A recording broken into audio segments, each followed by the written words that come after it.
The history of Venice begins from its foundation in the year 421, when several towns of Veneto settled in the place because they were displaced by the barbarian invasions.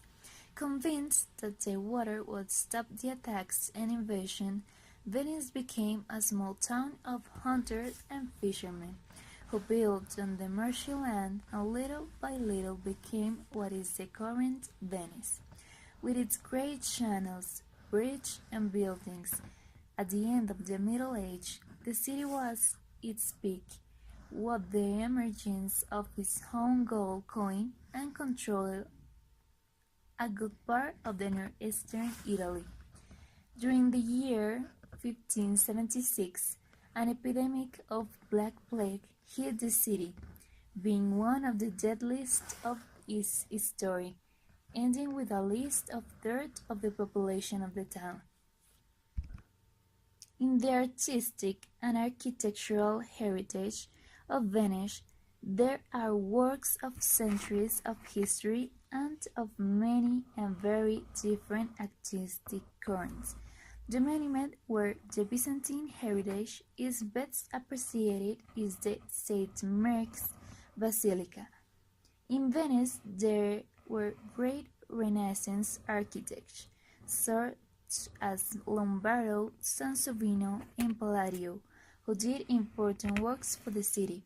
For example, the Loretta, the Church of Santa Maria de Miracoli, or the San Marcos School and San Giorgio Maggiore. The greatest exponent in Venice is the artist Baldassare Lorena, who made the Church of Santa Maria della Salud. For lovers of painting, Venice offers an exceptional heritage thanks to the many painters who have been inspired by this city, unique in the world. Undoubtedly, Venice is today one of the most livable cities in the world, thanks to its unmistakable lifestyle. Slow. Per excellence, every Venetian moves almost always walking. When necessary, take the Vaporetto. And how to say no? The Vaccaro, the tavern where you always go for a drink, that is a drink of wine, and to eat quichetti, fish, sandwiches, or salamis or vegetables. It's one of the Venetian eats, and they have their own living room, a meeting place for the friends. In the market, you can also buy flowers, fruits, and vegetables, without ever losing the change to go for a spritz, prepared according to the usual formula based on Aperol or Campari, white wine, and an olive. The Sunday walk, moreover, is strictly by boat to go to the island of the lagoon, relax with a bike ride in Lido or with a picnic on the island of Certosa or in Masorbo. It is advisable to always carry an umbrella and appropriate clothing. The entrance of spring is one of the best times to visit the city due to the pleasant climate. During this time, religious events such as the Feast of San Marco are held on the list of April, where a gondola race is held in honor of the patron saint of Venice. The Festival of the Redeemer begins what is the summer festivities in Venice, during the third Saturday and Sunday of the month of July. This festival is held to commemorate the end of the epidemic of plague that struck the city in the year of 1576. The Venice Festival film takes place ending the summer at the end of August. In the autumn, what is known as the Stroika di Venezia Regatta is held, an event in which hundreds of boats decorated in a striking and colorful way to make on the Grand Canal. If you're thinking about traveling to Venice, you should also go thinking about where you are going to sleep in the city of the canals. You can choose between hotels and different levels, pensions, apartments, and even campsites. First, we can highlight the Grand Canal, which forms the main artery of the island and around which are concentrated many luxury hotels that were the places are of the rich people and Venetian merchants. Secondly, the San Marco Square is the most famous touristy place on the island, so hotels like San Marco Palace or Hotel Concordia are among the most important and expensive. However, most of the tourist spots in Venice are located near this square, such as St. Mark's Basilica itself, the Ducal Palace, and the Bridge of Sighs. In addition, the atmosphere is always lively thanks to the cafes such as the Florian and the street musicians who liven up the place. Venice has an airport, a train station, and road connections with the rest of Italy. From the airport, you can get to Venice in three ways: by train, bus, or boat. Once in Venice, we can mobilize through the Vaporetto and the gondolas.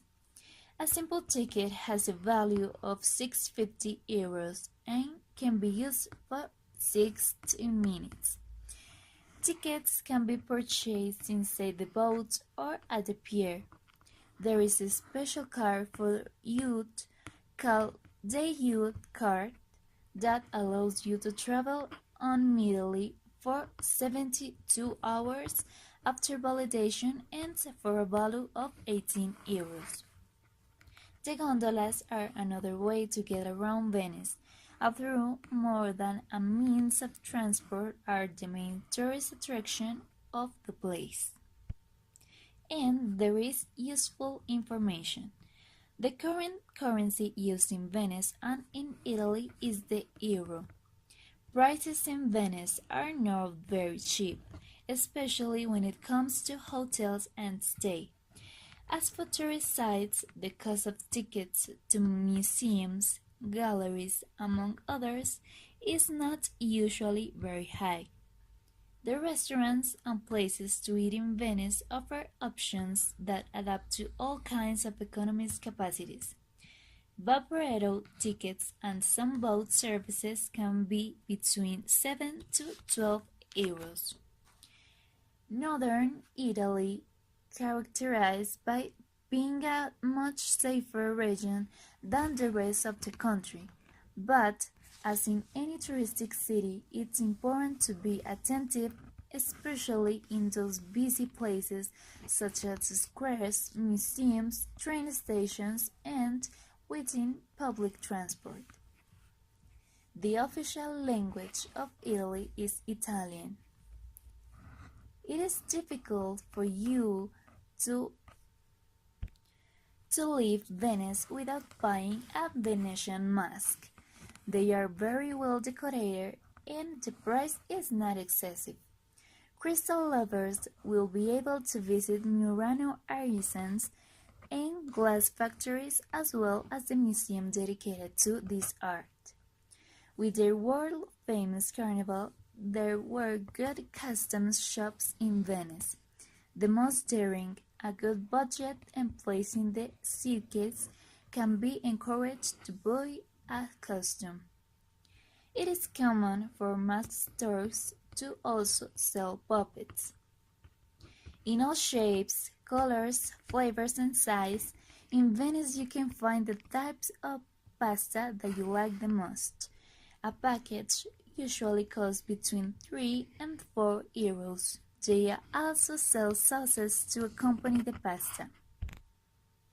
In addition to pasta and pizza, dishes known to all, the gastronomy of Venice is strongly linked to the sea. The fish and seafood of the Adriatic are of high quality, and there are many specialist restaurants. The star cocktail of Venice is the Spritz, an orange-colored aperitif composed of white wine, sparkling water, and Campari, Aperol, or Cinner, which usually carries a slice of orange or an olive. You will find both pastry shops and coffee shops throughout Venice that offers an incredibly cozy and relaxing atmosphere. If you like pizza and don't want to spend a lot of time eating, in Venice you will find hundreds of places that serve pizza in portions. And finally, but not less important, the Carnival of Venice. The Carnival of Venice. For centuries it was the escape route for the citizens to escape from the great control of the Venetian government. During the 10 days that it lasts, people dress up and take up the street to take a walk and take pictures, either it organized parades or improvised. The costumes are period costumes of the Venetian of the 17th century, and they were fresh out of the Canaletto painting. During the carnival, many events and parties are also organized, some of them private and difficult to attend without knowing someone. The vast majority of tourists don't disguise themselves or simply wear a mask, or masks purchased in the thousands of shops and street stalls that abound in Venice. It is very common to snow, so it's a good idea to pack warm clothes in the suitcase. The dates of celebration of the Carnival in Venice in 2018 were from the 3rd to the 13th of February. So, what are you waiting for? Come to this beautiful city, the city of the dreams.